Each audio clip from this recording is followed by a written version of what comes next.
Moi, Athéna, j'irai à Ithaque. J'encouragerai son fils. Puis je l'enverrai à Sparte, s'informer du retour de son père. Sur ces mots, Athéna, fille de Zeus, descend du sommet de l'Olympe et vient en Ithaque, où se trouve la maison d'Ulysse. Elle prend une apparence humaine, ainsi que le font le plus souvent les dieux, pour se montrer aux hommes. Elle se présente sous les traits de Mintès, le doge de Taphos.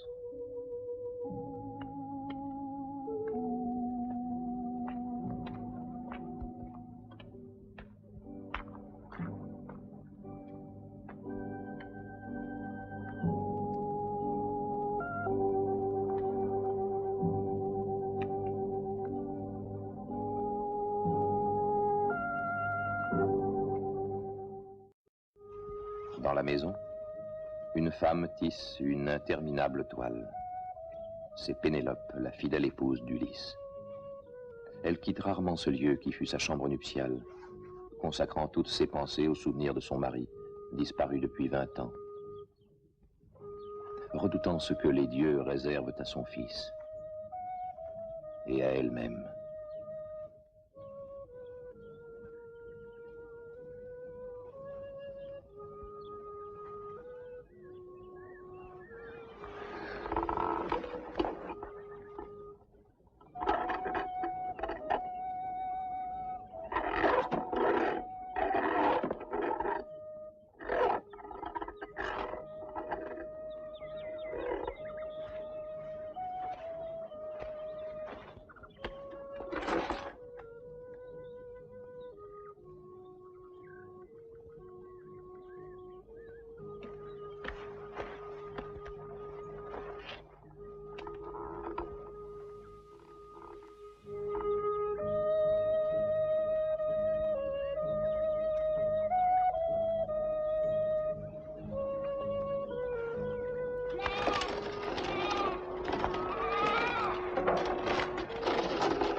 Sois le bienvenu, étranger. Je te salue. Viens, entre. Ma maison est la tienne.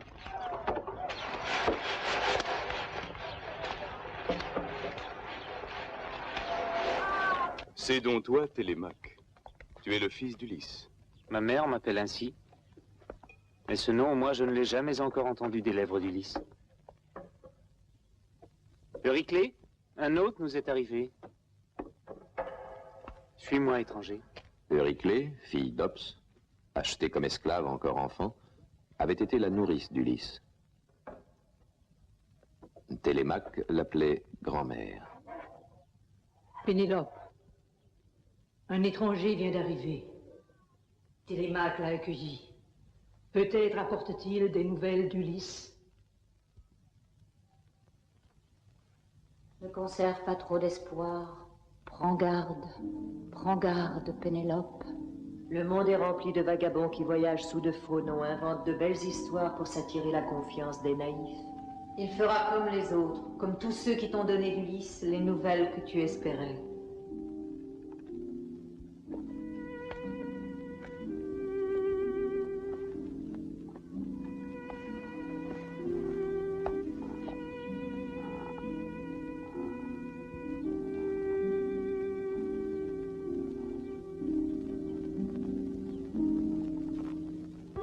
Je me nomme Mintès, chef des Taphos. Et mon navire est ancré dans la baie qui regarde de Samé au pied de la montagne. Alors tu connais Ithaque? Je la connais et même très bien en effet. J'y fus il y a des années l'hôte de ton père. J'ai entendu dire que ton père était de retour. Hélas non, ce qu'on t'a dit là est faux. On ne sait toujours rien de lui.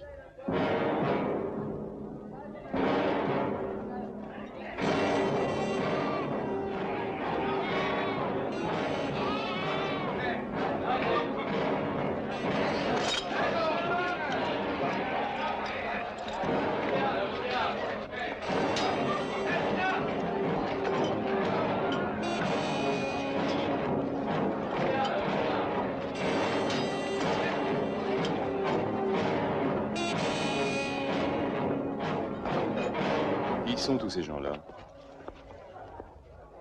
Ils déposent leurs armes au seuil du palais, mais se conduisent en maîtres.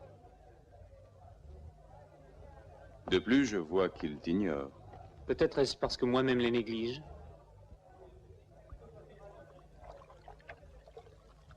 Sont-ils tes invités? Invités. Il en fut nombre dans cette maison alors qu'elle était respectée du temps de mon père.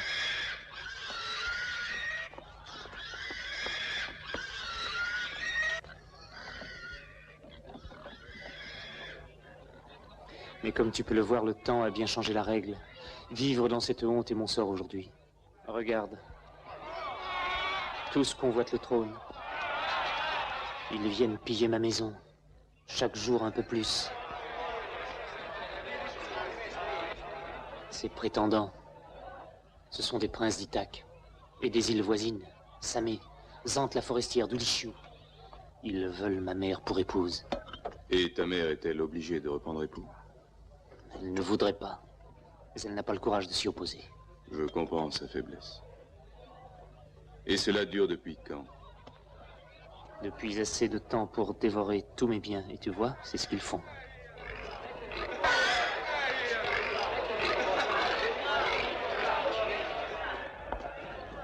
Aujourd'hui encore, ils prendront un veau, égorgeront des animaux. Aujourd'hui, ils saliront la maison et en feront une porcherie. Ils feront tout pour souiller, pour offenser la maison d'Ulysse. Voleur, que non, pire, car le voleur fuit, qu'il a peur qu'on ne le découvre, le pourchasse, et même qu'on ne le tue à la fin, mais cela, non, peu leur importe, il reste.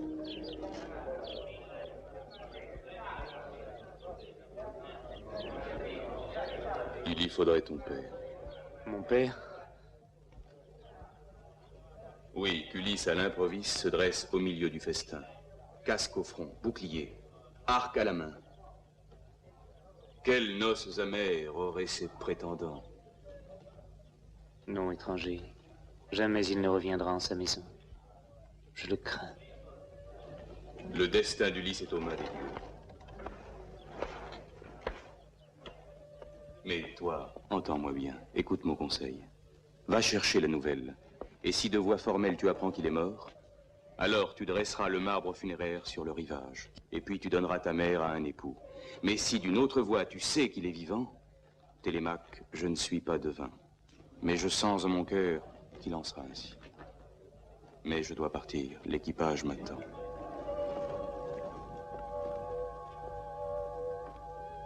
Je t'en prie, étranger, reste là.